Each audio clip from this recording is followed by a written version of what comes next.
What happens when you walk into Judge Judy's courtroom thinking the normal rules don't apply to you? You find out very quickly that they do. Not in a quiet, pull-you-aside kind of way, in front of a live audience, on camera, with the whole thing ending up on the internet forever. And Judge Judy never looks even slightly bothered about it. That's what we're covering today. The removals, the shutdowns, the moments where she's had enough and Bird gets the nod. If you don't know Petrie Hawkins Bird, he's Judge Judy's bailiff and has been since day one. When she looks at him a certain way, he doesn't ask for context. He just walks over, and whoever it is, they're leaving. Quietly, efficiently, done.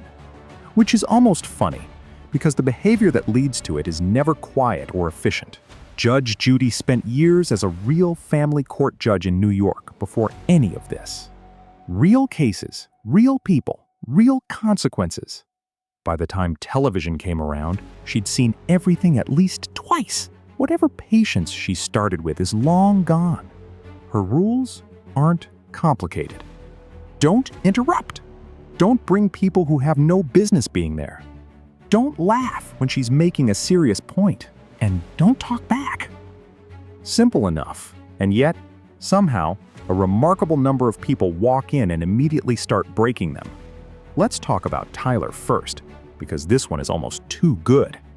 Megan is suing her ex-boyfriend for just over $2,000 she charged on her own credit card.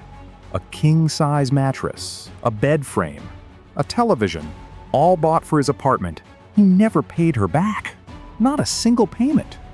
Already not great.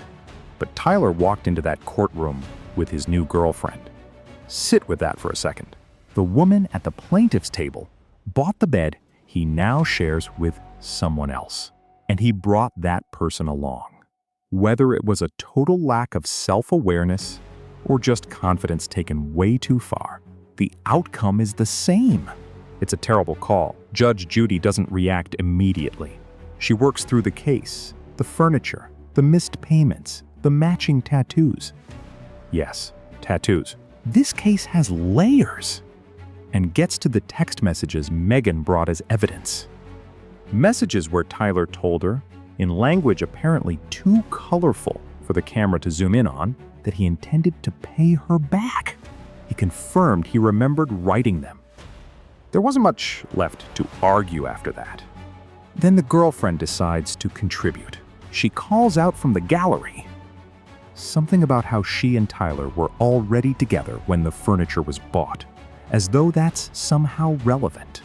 Judge Judy turns. Doesn't raise her voice. Just looks at Bird and says that one is irritating her. Could he please remove her? Just like that. She's gone. Then Judge Judy looks back at Megan and says, completely deadpan, "Isn't it nice I got rid of the new girlfriend?" $2,235. Judgment for Megan. Tyler walks out with less money, no girlfriend present, and a story that clearly hasn't aged well for him. The second case works differently.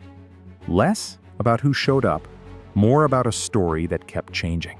A boy named Sammy was bitten by a dog named Nala while walking down the street.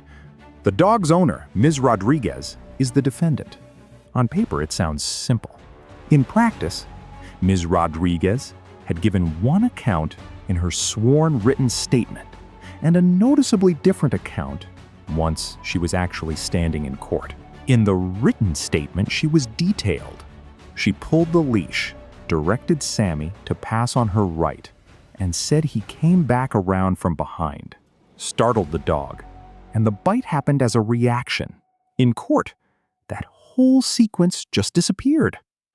The part where Sammy allegedly circled back and spooked the dog wasn't mentioned. The story had a different shape entirely. Judge Judy reads the sworn statement back to her, word for word, and asks her to explain the difference. Ms. Rodriguez describes one version as simple and the other as more elaborate, as if they're just the same story with varying levels of detail. Judge Judy doesn't accept that framing at all. What makes the ruling interesting is where Judge Judy takes it. She tells Ms. Rodriguez that she believes she could sense the dog was unsettled before Sammy even walked past. Either because the dog had been aggressive before, or because the household dynamic had shifted since a new baby came home. The dog had been with her for 5 years. Then a real baby arrives, the attention splits, and dogs notice that. Judge Judy's point is direct. If you felt something was off, you move. You cross the street. You don't send a child around you and hope for the best. Sammy didn't do anything. He walked past a dog and got bitten. The husband tries from the gallery. Insists it's one story, just told 2 different ways. Judge Judy closes that down immediately. 2 different stories, 10 million people watching, and not one version suggests the child did anything wrong. He doesn't get escorted out, but the exchange is over. $2,500 for the plaintiff.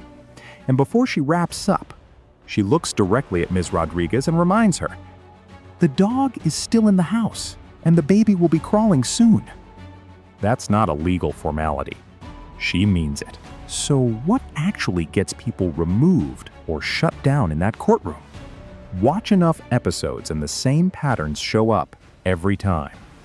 Bringing someone with no role in the case is probably the fastest route to a problem. The gallery isn't there for moral support. The moment that person says something they shouldn't, they're out, and the person they came with has to keep going without them. Interrupting is right behind it. Her system is straightforward. She asks, you answer. She responds. The people who can't hold that, who cut in because they disagree and can't wait another 5 seconds, they're the ones who end up getting publicly corrected. The nervous interruptions she handles with relative patience. The deliberate ones she does not. Lying is the highest risk move of all, and it keeps happening anyway. She has a real sense for when a story doesn't hold together, when details are shifting. When the account in court doesn't match what was sworn earlier. When she spots it, she doesn't quietly move on. She reads it back, out loud, in front of everyone in the room. And then there's the pattern of just refusing to let go. The evidence is there, the story doesn't work, and the defendant keeps insisting they're the one being wronged. That's the behavior she has the least patience for. Not because people are expected to be perfect, but because she's very good at telling the difference between someone who genuinely made a mistake and someone who's just performing. Tyler is a clean example of all of it at once. He walked in without a plan, without an argument, and with his new girlfriend beside him. The texts he sent Megan were sitting right there in evidence, saying exactly what he owed. That easygoing attitude he had walking in. It wasn't confidence. It was someone who assumed the situation wouldn't actually catch up with him. It did, which brings it back to Bird. His whole value in these moments is that he doesn't add anything to them. No hesitation, no drama, no reaction. He just moves when she signals, and it's handled. He's the reason a removal stays clean instead of turning into a scene. There's also something genuinely funny about the quieter moments between them. Judge Judy asking him offhandedly whether they still sell U.S. savings bonds, or landing a dry line after the girlfriend gets removed that has the whole room going. It's not played up. It's just what happens when 2 people have worked together long enough to trust each other completely. Nobody leaves that courtroom early for having a bad case. They leave because of how they behave once they're in it. Walk in straight with her, and she'll hear you out fully. Walk in like Tyler. And Bird's already one look away from standing up.